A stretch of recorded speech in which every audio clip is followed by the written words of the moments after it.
Hello again. Now we will continue the preparation for ceramic veneer. In the previous session, we described how to do the facial and the proximal preparations. In this session, we will continue and describe the incisal reduction and the palatal reductions.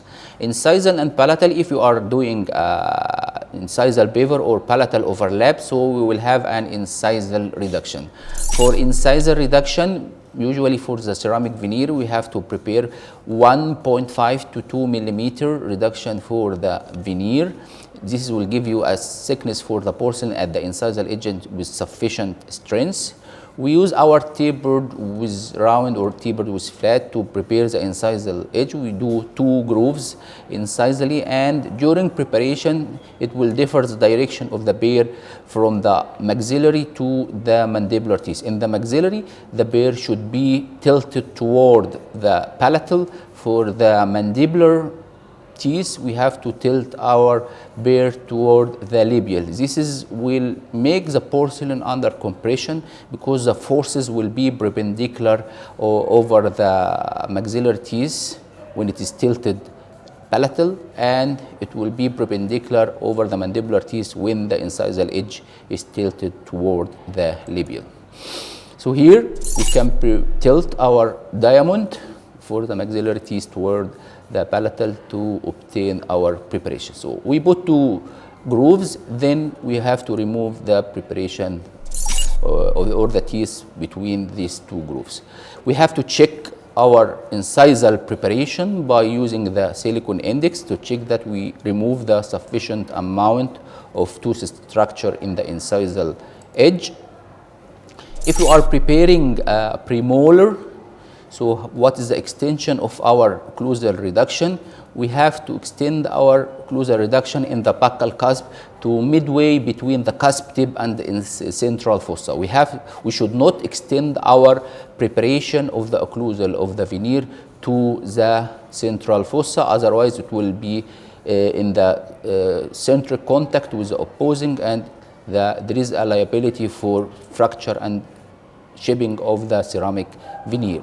So at least the junction between the ceramic and the tooth should be away from the centric contact or by at least 1 millimeter. So we have to check by articulating paper where is the contact with the opposing, so that we will finish our finish line in the occlusal of the premolars away from the occlusal contact. For the lingual reduction or the palatal reduction, we have to extend. This will be limited for the incisal overlap or palatal overlap preparation. We have to extend our preparation more palatally, and we use a finish line deep chamfer for about 1 millimeter thickness. However, where I should extend my finish line in the palatal surface, we can see in the screen the area with plus and the area with minus. Area with plus is area of convexity. However, area of minus means area of concavity. So area with concavity, there will be a stress concentration in this area, so we should not stop our finish line in the palatal in area of concavity. So we can stop our preparation or our finish line in the area of plus.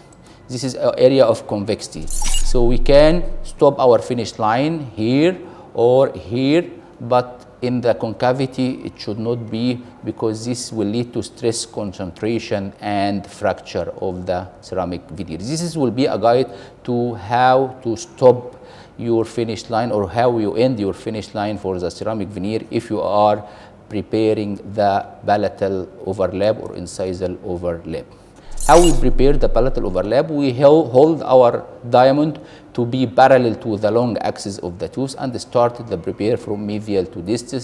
This will give me a deep chamfer. We have to use a deep chamfer, which means thickness of 1 millimeter. So we have to use a taper with round thickness of 2 millimeters, so that when we penetrate for half the depth of the taper with round, I will have a deep chamfer of 1 millimeter. One tip during using any taper with round: do not penetrate the tooth structure by the full depth of the taper was round, otherwise undermined enamel will be result, and undermined enamel will lead to sharp edges like this here, and the undermined will be fractured easily. During preparation of the palatal and incisal, avoid any sharp edge like this, because this sharp edge will be during stone modeling, it will be fractured in the stone model, so the ceramic veneer will be constructed over model that different from the tooth structure. So during seating, we can see here, will prevent the complete seating of the veneer. So it is critical that you should not have any sharp line angles over or in your preparations. Also, you should have a sufficient thickness of the preparation in the incisal area. If you are using a thin chamfer, 0.1 or 0.2, this will lead to the end result will be an over-contoured restoration in the incisal edge, which is incorrect and could lead many problem in the occlusion with the ceramic veneer.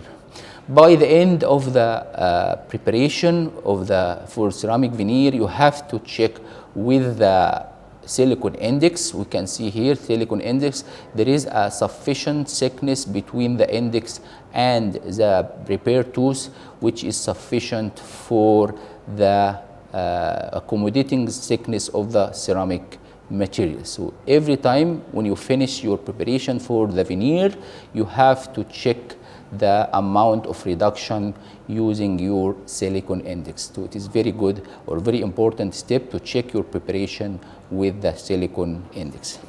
This will be the end for the preparation. Next session will be inshallah for the impression and temporization for ceramic veneer. Thank you and goodbye.